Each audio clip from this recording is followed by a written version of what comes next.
उस बीच जहाँ पर मेजर इंडिसेस हमें काफ़ी खामोश दिखाई दे रहे हैं, मिड कैप और स्मॉल कैप क्षेत्र में हम देख रहे हैं कि काफ़ी हद तक गिरावट हावी होती हुई दिखाई दे रही है। निफ्टी काफ़ी सपाट है, 22,534 के लेवल्स फिलहाल दिखाई दे रहे हैं। बैंक निफ्टी में जो तेज़ी हम देख रहे थे उसमें थोड़ी सी कमजोरी आती हुई, लेकिन अभी भी लगभग 230 अंक ऊपर आधे % और 48,844 के लेवल्स हमें दिखाई दे रहे हैं। फाइनेंशियल्स कुछ काउंटर्स जो कि सुबह से ही तेज़ी में हैं। श्रीराम फाइनेंस फिलहाल 5% ऊपर दिखाई दे रहा है। रियल्टी सेक्टर की बात करें तो यहाँ पर दबाव है। प्रेस्टीज, गोदरेज जैसे कुछ नाम हैं जहाँ पर कमज़ोरी आज के सत्र में हावी होती हुई दिखाई दे रही है। लेकिन एक बार mid cap small cap screen पे फ्लैश करेंगे, जहाँ पर निफ्टी मिड कैप अगर हम देखें 1.25% की कमज़ोरी के साथ 650 अंक नीचे है, और स्मॉल कैप भी हम देख रहे हैं लगभग 300 अंक नीचे कारोबार कर रहा है। तो जो ब्रॉडर मार्केट्स की कमजोरी है वो बाजार में ज़्यादा हावी होती हुई दिखाई दे रही है। 2187 डिक्लाइंस है और 444 हमें एडवांसेस फिलहाल दिखाई दे रहे हैं। और इस बीच जहां कमज़ोरी ज़्यादा है सेक्टर स्पेसिफिक, हम अगर निफ्टी लूजर्स भी आपके स्क्रीन पर पेश करें तो अल्ट्राटेक, डाइवर्सिफिकेशन, केबल और वायर्स के क्षेत्र में जो कंपनी ने करने की घोषणा की है उसमें से अल्ट्राटेक और बाकी जो रिलेटेड काउंटर्स हैं वहां पे तो गिरावट ज़्यादा दिखाई दे रही है। लेकिन फिलहाल अल्ट्राटेक आप देख सकते हैं 0.5% टूटा हुआ। Hero motor, trend, BPCL, Grasim सभी काउंटर्स में 2.25 से लेकर 2% तक की गिरावट दिखाई दे रही है। गेनर्स में श्रीराम फाइनेंस, बजाज फाइनेंस, बजाज फिंसर्व, ये तीनों हम देख रहे हैं लगभग 2.5% तक की तेज़ी। श्रीराम फाइनेंस में 5% के पार तेज़ी अब जाती हुई, और इंडसइंड, एक्सिस, HDFC से कुछ काउंटर जहां पर हम देर से 1% तक की तेज़ी के साथ कारोबार होता हुआ देख रहे हैं। आज के सत्र में क्योंकि ब्रॉडर मार्केट्स में कमज़ोरी हमें ज़्यादा आती हुई दिखाई दे रही है और हावी यहाँ पर ज़्यादा होती हुई दिखाई दे रही है, ओवरऑल बाज़ार की चाल को अब ये ब्रॉडर इंडिसेस नीचे घसीट भी रहे हैं। हमारे साथ जो आज के एक्सपर्ट हैं उनसे बात करेंगे, लेकिन उससे पहले हमारे जो सहयोगी अंश भिलवार जुड़ गए हैं जो मिड डे मार्केट आउटलुक और एक्शन बताएंगे हमें। अंश, तो ब्रॉडर मार्केट में हम देख रहे हैं गिरावट ज़्यादा है, लेकिन ये बताइएगा फाइनेंशियल्स अच्छा कर रहे हैं आज के सत्र में? बिल्कुल, और साथ ही साथ आज एक्चुअली एक्सपायरी है, लेकिन एक्सपायरी होने के बावजूद हम देख रहे हैं कि मार्केट में इतना ज़्यादा एक्शन नहीं दिख रहा है। निफ्टी देखे तो ऑलमोस्ट फ्लैट ट्रेड होता हुआ दिख रहा है, लेकिन क्लोज होने के जस्ट पहले शायद से कुछ वॉलेटिलिटी एक्सपेक्ट की जा सकती है क्योंकि एक्सपायरी है। अगर हम सेक्टर वाइज बात करें तो निफ्टी बैंक आज काफ़ी चमकता हुआ दिख रहा है, क्योंकि बैंकिंग ही ऐसे क्षेत्र है जिसमें आज हमें खरीदारी दिख रही है, बाकी सब जगह हमें लाल निशान दिख रहा है। निफ्टी बैंक की बात करें तो यहाँ पे टॉप परफॉर्मर्स देखें तो आज के दिन में हमें श्रीराम फाइनेंस, चोला फिन और बजाज फाइनेंस जैसे स्टॉक नजर आ रहे हैं, जिसमें 2.5 से 5% की अच्छी खासी खरीदारी होती हुई नजर आ रही है।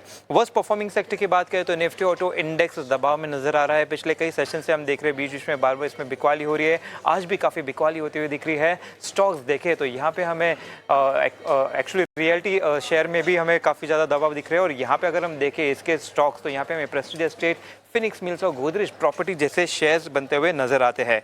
ऑल टाइम हाई लिस्ट अगर देखें तो आज बजाज फाइनेंस हमें नजर आता है। दरअसल आरबीआई की ने जो रिस्क रिड्यूस करने का यहाँ फैसला किया है उसके चलते हम देख रहे हैं कि काफ़ी ज़्यादा इसमें तेज़ी बनती हुई नजर आ रही है, जिसके चलते स्टॉक करीबन 2.5 से 3% चढ़ता हुआ नजर आ रहा है। स्ट्रॉन्ग वॉल्यूम्स की बात करें तो स्ट्रॉन्ग वॉल्यूम्स की लिस्ट में हमें यहाँ पे हेवेल्स, अल्ट्राटेक सीमेंट और बजाज होल्डिंग जैसे स्टॉक नजर आ रहे हैं, जिसमें भारी मात्रा में ट्रेड होती हुई नजर आ रही है। हेवेल्स और अल्ट्राटेक में काफ़ी एक गिरावट दिख रही है, तो यहाँ पे इन्वेस्टर्स काफ़ी बेरिश हो रहे हैं, जबकि बजाज होल्डिंग में देखें तो यहाँ पे 5% की अच्छी तेज़ी दिख रही है भारी वॉल्यूम के साथ। तो यहाँ पे एक लॉन्ग टर्म बेसिस पे एक अच्छा सेंटिमेंट बनता हुआ नजर आता है पॉजिटिवली। तो इन तमाम स्टॉक्स पर नजर रखें। शुक्रिया अंश पूरे मिड डे मार्केट एक्शन के लिए। और चलिए झटपट हमारे जो आज के मेहमान हैं उनसे भी बात कर लेते हैं। हमारे साथ जुड़ गए हैं जियोजीत फाइनेंशियल सर्विसेज के senior vice president Gaurang Shah. Gaurang, hi afternoon, स्वागत है आपका कॉर्पोरेट कनेक्शन में। तो क्लियरली यहाँ पर बाजार की चाल ब्रॉडर इंडिसेस में ज़्यादा चाल दिखाई दे रही है कमज़ोरी की, बाकी तो सपाट है। अब ये जानना चाहेंगे आपसे, ब्रॉडर मार्केट की चाल की कमज़ोरी हमें अब समझ लेनी चाहिए, जिस दिशा में हमें जाती हुई दिखाई दे रही थी अब वहां से और गहराएगी, किस तरह से आप इसका आकलन कर रहे हैं? धन्यवाद कविता, आपका इस मंच पर आमंत्रित करने के लिए सभी को प्रणाम और शुभ दिन हमारे तरफ से। तो हमारी सोच और विचारधारा ये कहती है कि मझौले सूचकांक में कुछ क्षेत्र से जुड़े हुए शेयर्स शायद यहाँ से खरीदारी की राय आप बना सकते हैं, बशर्ते कि आपका नजर लंबी अवधि का हो। स्मॉल कैप में कविता थोड़ा बहुत और करेक्शन बाकी है, और वही हम देख रहे हैं आज जिस प्रकार से परिस्थिति है। अनुमान है कि आईटी क्षेत्र से जुड़े हुए शेयर, वित्तीय क्षेत्र से जुड़े हुए शेयर, सीमेंट क्षेत्र से जुड़े हुए शेयर और एफएमसीजी क्षेत्र से जुड़े हुए शेयर्स, जो भी कंपनियां हैं, ये जो भी 3 या 4 क्षेत्र का मैंने नाम लिया, वहां पर आप खरीदारी का मन बना सकते हैं कुछ मझौली कंपनियों में। लेकिन राय ये भी होगी इसके साथ साथ कि पूरी ताकत एक साथ लगा करके निवेश मत कीजिए, किश्तों में निवेश कीजिए, थोड़ा बहुत शुरुआत इस तरह से शुरू कीजिए और फिर गिरावट आती है तो और जोड़ते जाए। छोटे सूचकांक में और माइक्रो कैप में यहाँ से और भी शायद थोड़ा बहुत नीचे के स्तर हम देख सकते हैं।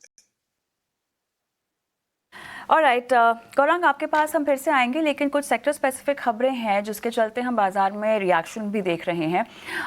एमएफआई लोन का रिस्क वेटेज घटने से बैंक और एनबीएफसी शेयरों में जोश दिखाई दे रहा है, लेकिन ये रिस्क वेटेज और जो राहत की खबर है ये किस तरह से दी जा रही है आरबीआई की तरफ से, समझते हैं। गौरव जवलेकर हमारे जो सहयोगी हैं पूरी एनालिसिस लेकर हमारे साथ मौजूद हैं।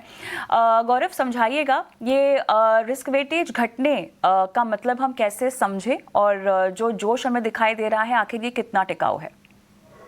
जी हाँ, अगर हम बात करें आरबीआई के नए एक अनाउंसमेंट का, तो उन्होंने अभी जो रिस्क वेट्स है एमएफआई लोन्स के ऊपर और बैंक जो एनबीएफसीज को लोन देती है उसके ऊपर, उसको घटा दिया है 25 बेसिस पॉइंट से। अगर हम इन नंबर्स की बात करें तो कहीं पे ये जो नंबर्स है वो आरबीआई ने 25 बेसिस पॉइंट से बढ़ाए थे नवंबर 2023 में, क्योंकि रिस्क जो थी वो बढ़ रही थी। बट अभी के लैंडस्केप को देखते हुए आरबीआई ने जो है वो कटौती की है। इसके अगर हम बात करें तो यहाँ पे जो रिस्क वेट्स है एमएफआई लोन्स के लिए तो वो 100% पे होने वाले हैं, और कुछ गिने चुने केसेस में ये जो रिस्क वेट्स है वो 75% तक नीचे जा सकते हैं। अभी इसी का इम्पैक्ट अगर हम बात करें तो जो CET1 रेशियो है उसके ऊपर एक जो इम्पैक्ट है वो हमें देखने को मिलेगा। ये जो रेट्स है वो बढ़ाने के बाद हमने देखा था कि बैंक की तरफ से जो एनबीएफसीज को लोन जाता है उसमें काफ़ी गिरावट देखने को मिली थी। उसका ग्रोथ रेट जो कि 30% से ज़्यादा था वो लगभग 7% पे आ गया था। बट अभी जबकि ये रेट जो है वो फिर से गिरा दिए है, सबसे पहले इम्पैक्ट आएगा बैंक्स के ऊपर जिनका एनबीएफसीज में ज़्यादा एक्सपोजर है। उनका CET1 रेशियो जो है उसमें एक्रीशन देखने को मिल सकता है। इसी के अंदर हमने कुछ बैंक्स निकाले हैं। अगर हम बात करें बैंक ऑफ बड़ौदा तो वहाँ पे लगभग 45 बेसिस पॉइंट से भी ज़्यादा एक एक्रीशन जो देखने को मिल सकता है। फेडरल बैंक, इसके अलावा SBI, ICICI बैंक, अगर हम इन कुछ बैंक्स की बात करें तो वहाँ पे भी एक अच्छा एक्रीशन जो है वो देखने को मिल सकता है। CET1 रेशियो जो है इसमें एक्रीशन की वजह से बैंक के पास कैपिटल ज़्यादा आएगा और इस कैपिटल की वजह से एक ग्रोथ जो है उसके लिए ज़्यादा पुश जो है बैंक कर सकती है। दूसरा इम्पैक्ट जो है वो MFI एक्सपोजर। जैसे हमें पता है कि बंधन bank, IndusInd bank, RBL bank जैसे कुछ बैंक्स थे जिनमें पिछले कुछ क्वार्टर्स से प्रेशर देखने को मिला था। इसी के साथ साथ जो रिस्क वेट था वो भी आरबीआई ने बढ़ाया था। इसकी वजह से वहाँ पे भी जो CET1 रेशियो था वो इम्पैक्टेड था।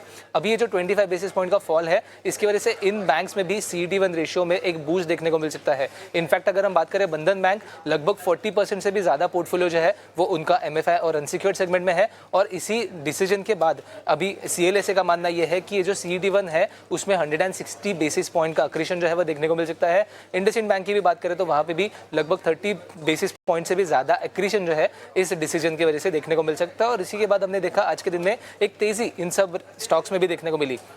आखिर में बात करते हैं एनबीएफसीज की भी, क्योंकि यहाँ पे एनबीएफसीज को जो बैंक लोन देता था वहाँ पे भी जो रिस्क वेट है वो कम किया है और इसकी वजह से एनबीएफसीज के पास कैपिटल ज़्यादा होगा और इस कैपिटल की वजह से एनबीएफसीज का ग्रोथ भी ज़्यादा होगा। सेकेंड इम्पैक्ट इसका ऐसे होगा कि बिकॉज उनके पास कैपिटल ज़्यादा है तो ये जो रेट्स है उसके ऊपर अच्छा निगोशिएशन पावर जो है वो एनबीएफसीज का आएगा। और इन्हीं के अंदर अगर हम कुछ एनबीएफसीज की बात करें तो महिंद्रा एंड महिंद्रा फाइनेंस हो गया, चोला फाइनेंस हो गया, श्रीराम फाइनेंस हो गया, ये कुछ ऐसे एनबीएफसीज है जहाँ पे लोन बुक जो है उनका बैंक की तरफ से जो आता है वो ज़्यादा है और इसकी वजह से यहाँ पे एक पॉजिटिव इंपैक्ट देखने को मिलेगा। ऑल इन ऑल अगर बात करें तो इस लिक्विडिटी पुश की वजह से एक लॉन्ग टर्म इंपैक्ट जो है लिक्विडिटी पे वो एक पॉजिटिव वे में देखा जा सकता है। और आज की जो रैली है उसके बाद आगे जाके भी बैंक्स में और एनबीएफसीज में ग्रोथ कैसे होगी वो देखना जरूरी रहेगा और इसी इंपैक्ट की वजह से आगे जाके स्टॉक प्राइस में भी कैसे इंपैक्ट पॉजिटिवली रहेगा वो देखना भी जरूरी रहेगा।